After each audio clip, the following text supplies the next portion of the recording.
Hey, what's up everybody? Mike here, and I'm so happy to finally be back. I am feeling much better. I wanted to thank you all for your support while I was gone. I appreciate all the nice comments and emails I got. Thank you so much. I wanted to start the week off with the Q&A, so we're back on schedule and things are rolling like they were. So here's a Q&A to catch up on some of the questions. But before I get started, I want you guys to go show George some love.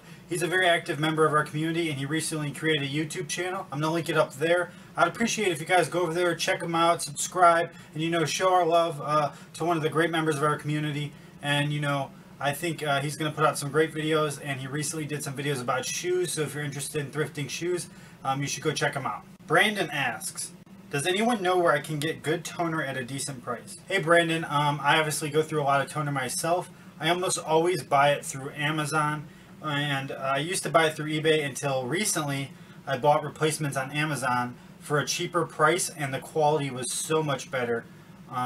If you go through Amazon, you can usually find third-party toner, and it's always at a good price. I always use third-party toner. I never use name brand, and it has never let me down. So if you find a good supplier for third-party, you should go with that consistently. It'll save you a ton of money. I get 4 toners for $60, and that lasts me an entire year. Kennedy asks, what is the best way to ship shoes? Hey Kennedy, so when you're shipping shoes, you're almost always going to go priority mail. The reason being is it's not heavy enough to draw a cheaper price through Parcel Select, and it's not light enough to go first class. Now, another option would be FedEx Smart Post, although it is much slower. But I'd say priority mail, FedEx Smart Post are your 2 options. There are priority mail boxes that fit shoes specifically, if they're in the box, obviously. And if they're not in the box, you might be able to pad them and put them in some type of large envelope or something along those lines. I have shipped shoes in envelopes before. I just put like a cardboard padding on one side and bubble wrap it and slide it in an envelope. But priority mail is going to be your best bet. If it is all the way West Coast in California and say you're East Coast, like because I'm in Ohio, it is going to get expensive no matter the weight. So you might want to try and fit them in a flat rate envelope of some sort if you can. John asks, how does the eBay lift limit work? Alright, John, I'm not sure how the limit works now. When I first started eBay, the limit was really simple. You were starting with a limit, and you had to maintain your first month with good standings and reach your sales goal. And then after that, you can call and double your limit every month from there on out. So what I did was, for the first 2 months, I doubled my limit. Then I got a hold of an awesome rep back in the day, and he set it to automatically double for me if I met my goal. So for the first 12 months, I met my goals and doubled every time.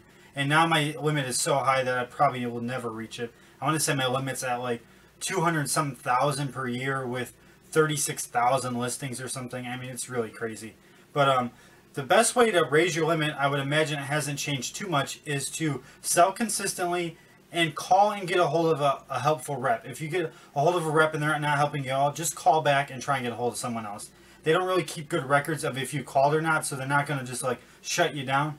And you really got to find someone that's willing to help you at the eBay facility. Otherwise, you're going to be in a bad situation because a lot of times they just don't want to deal with it. Karen asks, what is FBA? Hey Karen, FBA is fulfillment by Amazon. That's a program where you ship your goods to Amazon. They then sell them through their website on Prime. So now that your products are Prime eligible, they sell a lot quicker. So it's a great program to do sales that are kind of passive. You send the stuff in, it sells, they send you the money. Now, there's a little more to it than that, but that's the simplified version. If you have a day job, it is an absolutely great program to make extra cash. Torres asks, do you wash clothes before shipping them?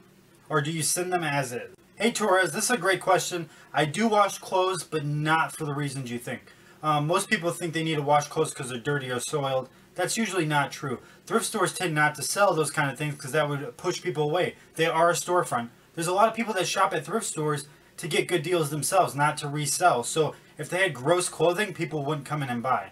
I typically wash clothes that way if there's any scents, because a lot of times they put scents on their clothing, and to remove wrinkles for photography. So it's almost 90% for photography and the 10% for the scent, and it's almost never for soiled. If clothing is soiled, I just won't buy it. So yes, I do wash most of my clothes, but to remove wrinkles, not to actually clean the clothing. Alright everyone, thanks for checking out the Q&A. I truly appreciate it. I'm so happy to be back.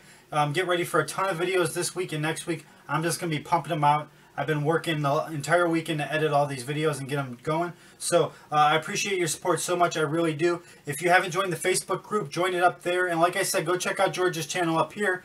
You know, he deserves our support. He's a great member of the community. So go show him some love. Thanks, guys.